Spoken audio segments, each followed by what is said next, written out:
আসসালামু আলাইকুম। বর্ষার দিন, চারিদিকে পানি আর পানি। রাস্তায় একটু হাঁটতে বের হয়েছি বিকেলবেলা, একদম পড়ন্ত বিকেল। চারিদিকে দেখেন পানি আর পানি। অনেকেই রাস্তাতে হাঁটতে বের হয়েছে, আমাদের কখন হাঁটতে বের হওয়া হয় না, তারপরেও আজকে হয়েছি। আসলে বৃষ্টির মধ্যে রুমের মধ্যে থাকতে থাকতে বোরিং হয়ে গেছে, ভালো লাগছে না, এই জন্য ভাবলাম বাইরে একটু হেঁটে আসি। এদিকে মানে বৃষ্টির পানি, চারিদিকে পানি থই থই। আর বর্ষার মধ্যে দেখেন লতা পাতা ঘাসগুলো কি সুন্দর সবুজ। বর্ষার দিনে মনে হয় এগুলো বাড়ে বেশি।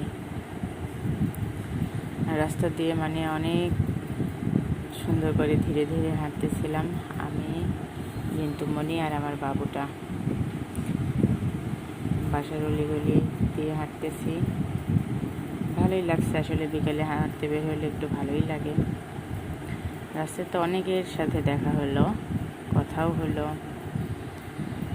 আর একদম সন্ধ্যার আগ মুহূর্তে রাস্তাটা প্রায় ফাঁকাই হয়ে গেছিল।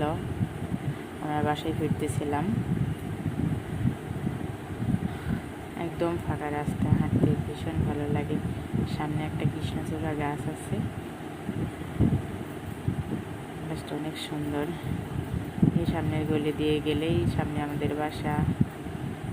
থ্যাংক ইউ সবাইকে, ভালো থাকবেন। ভিডিওটা দেখার জন্য অসংখ্য ধন্যবাদ।